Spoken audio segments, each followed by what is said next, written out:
In 2025, there is way too much information about fitness. What are the best and worst quad exercises for muscle growth? How to build the best nutrition protocol. Why are vegetables bad for us? Every bloody person on social media is doing a flipping ice bath. We have lying cable curls. It doesn't change the mechanics of the movement, stretch, tension, or any of that stuff, but it takes your axial compressive fatigue and takes gravity completely out of that.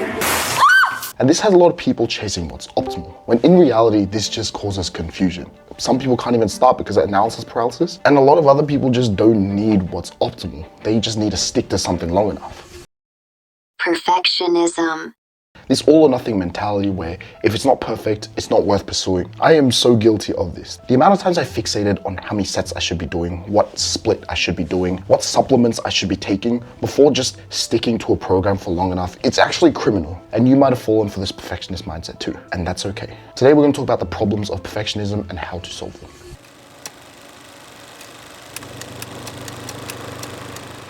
From my experience as a personal trainer and my own personal experience training, perfectionism creates 4 types of people. Person A is scared to start without perfect because they're afraid that they're not going to yield results. Person B wants to delay starting just due to laziness, and they use research and planning as their main excuse to get away with not starting. Person C can actually start, but the reality is being perfect is hard, and for most people unsustainable. And person D can also start, but because we are given so much new information constantly, it's hard to stick to one program. This is me. I don't know if it's some sort of entry-level ADHD, but I've struggled so much with sticking to programs. I watch one video about hybrid training and I want to be that. I watch another video about powerlifting, bang.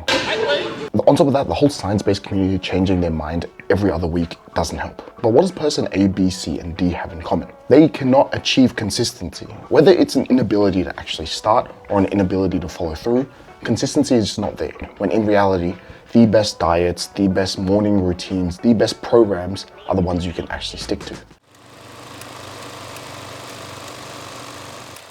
Now the solution is a lot easier said than done, and it is going to revolve around consistency. But consistency becomes a little bit easier when you understand these few principles. Number 1 is you will suck at everything at the start. Do you remember your first time driving and how bad you were at it?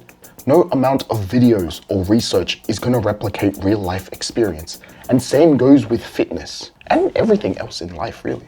You can watch every single Jeff Nippard video, Mike Israetel video, Greg Doucette video. He's not really educational these days, but you can watch every single video on YouTube, and you will still get humbled when you realize how hard it is to barbell squat. But more often than not, you should just start. You're gonna suck anyways, but you will get better. Number 2, perfect doesn't exist. The only things that are perfect in life are... No, I'm joking. There's no real perfect routine because perfect is incredibly subjective. What's perfect for a uni student who wants to build as much muscle as possible, to pull as many girls as possible, is going to be very different from perfect for a mum of 3 who just wants to get a little bit healthier. You will carve out what's perfect for you, and that requires time. So maybe perfect does exist, but a non-negotiable to achieve perfect is experience and time. Number 3. Mediocre done for months and years will beat perfect done for days and weeks. Most things in life, even outside of fitness, take so much time, so much more time than I thought. Building muscle, losing fat, fixing your sleep are all things that take incredibly long. So it's not good enough to just do short stints of really hard work. And even if you're doing something not 100% right, say you're working on a 50% efficiency, that done over a year will yield great results. A good way of looking at this is if you just did 1 workout a week for a year, that is 52 workouts. That will change your body. Is that 100% optimal? Could you be doing more? Absolutely. But 1 workout a week for 3 years then becomes 150 plus workout. And that is not something to take lightly. So mediocre for a long time always beats perfect for a short time. Practical. Now those are some more abstract concepts. Yes, still important, but a very practical thing I can tell you from this video is do less. Hey yo, what the? That might sound very weird, but hear me out. Perfectionism creates a maximalist approach, essentially where you tick off every single box you can to achieve the best results possible. For example, training 2 hours a day, 6 days a week, hitting your macro targets every single day without failure. In theory, sounds like a good idea. You're putting a lot of effort into this goal to achieve the best results possible. But in practice, we all have jobs. I'm actually unemployed. No. But most people have jobs, responsibilities, fun to have, people to talk to, food to eat, and a maximalist approach just doesn't work with it. Unless you are an influencer or an athlete being paid to live a certain lifestyle, putting your all into a goal is gonna be very, very difficult. So what do? You take a minimalist approach. And when it comes to fitness, here are my minimalist recommendations. 1 to 3 days of structured exercise or training for 30 to 60 minutes. 1 to 4,000 extra steps on top of whatever you're doing right now, or an additional 10 minutes of walking done daily. Eat at least 1 fruit a day. Cut processed food or junk food by half. Eat a serving of vegetables every single day. And lastly, track your food and macro intake for 1 to 3 days a week. Some of these might sound really, really simple, like eat a fruit every day. But if you're starting from a very novice place of fitness, starting somewhere small is the best thing you can do. Even if you introduce just one of these habits and you do it for a couple weeks, you will feel a lot better.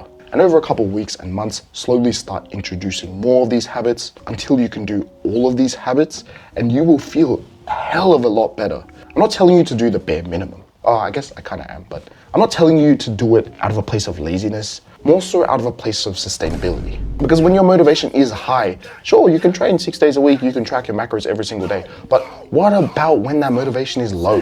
What are you gonna do then? By definition, a minimalist plan can be done when motivation is low. I want to finish by saying that it is a fine balance. I've talked a lot about the dangers of perfectionism, but improvements and growth still matter. And perfectionism can be a good tool. If you start small, let's say you start with eating 1 fruit daily, and you stay there for a long time, you are going to be missing out on a lot of health benefits. And the key is to add habits at a rate that you're comfortable at. How many is that? How quickly is that? I have no idea, because I don't actually know you. You know yourself best, and again, it'll take some trial and error. For me, it took over 3 years. Doing too much, doing too little, jumping from program to program, procrastinating, burning out, and after 3+ years, I can only now say I'm getting a good rhythm of my training, dieting, sleep, etc. 3 years is a long time to say you're stable. I hope it doesn't take you as long. I was also a dumb teenager at the time, but it does take time. The most important thing is you start, and when you fail, you reflect and try again. I hope I didn't offend any perfectionists out there. I probably did, and I'm sorry if I did. Trust me, it comes from a place of love. I was, and still kind of am, a perfectionist, yet a little bit lazy, which is ironic. And I just wish someone would have told me this earlier. But thank you very much for watching, and I'll see you next time.